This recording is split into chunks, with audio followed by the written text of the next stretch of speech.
King of the Pit TV signing in. Let me in. Are we on to a win? R.E.M. Monster. Let's jump in. Big sounding guitar, that, Yeah, all those stars drip down like butter. Wow, a tribute to Kurt Cobain, supposedly. Michael Stipe wrote one of the songs on R.E.M's Monster album. It was a plea to his friend Kurt Cobain to accept help, but a plea that came too late. Stipe explained there were a lot of phone calls before that imagined when I was really trying to pull him out of a very dark place. We all knew it and we were doing everything we could do to help, but it wasn't enough. And somebody says Kurt did not kill himself. Do you know what's funny? This is the very, very, very first acknowledgement I've come across where there's some degree of statement of Kurt's mental health prior to his self-deletion, apparently.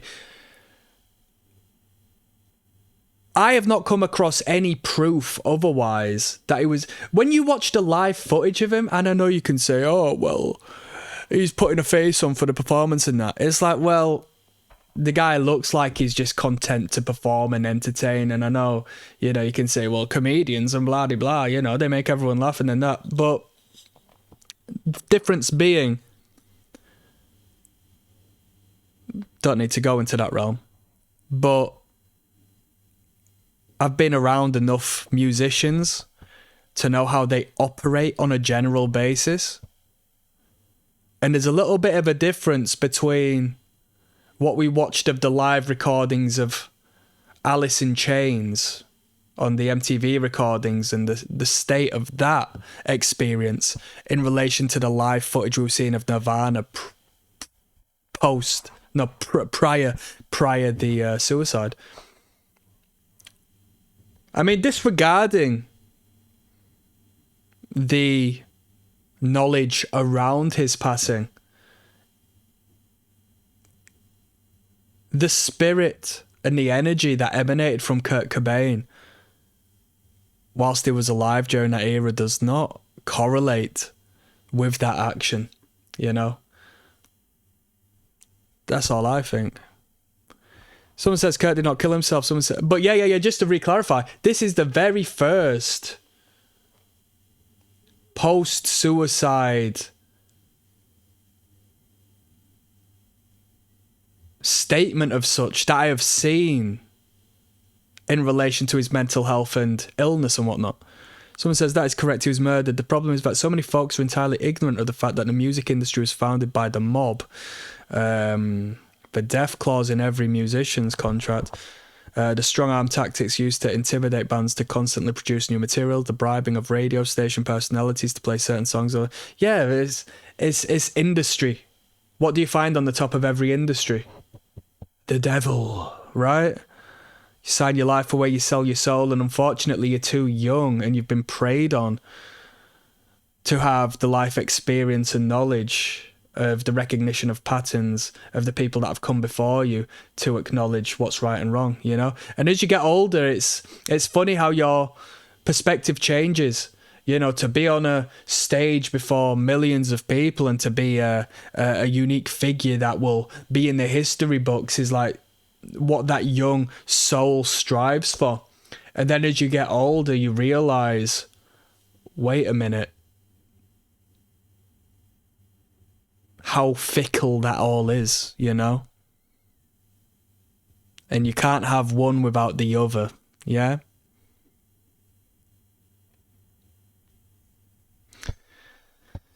Yeah, interesting stuff. This is the first reference I've seen.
I mean, this is a dead track, really, isn't it? Just a big blaring, overt guitar and a very faint vocal and a little bit of a percussive tambourine. I've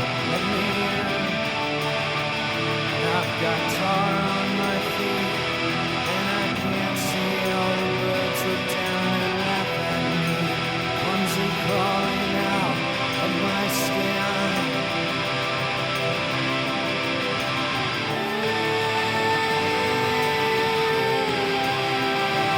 I mean, the lyrical content as well is so indirect that, you know, without looking at the conceptual basis that he probably referenced in an interview, I can't make sense of it being anything to do with Kurt Cobain.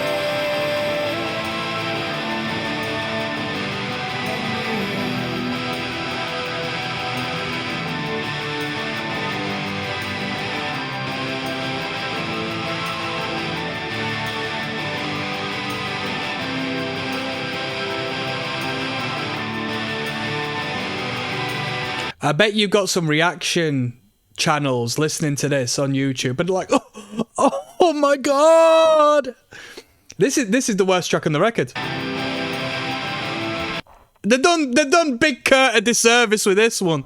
If it's really about Kurt Cobain, because the lyrical content does not come with the clarity, the authority, the audacity, the concentration necessary to tell me that this is about Kurt Cobain.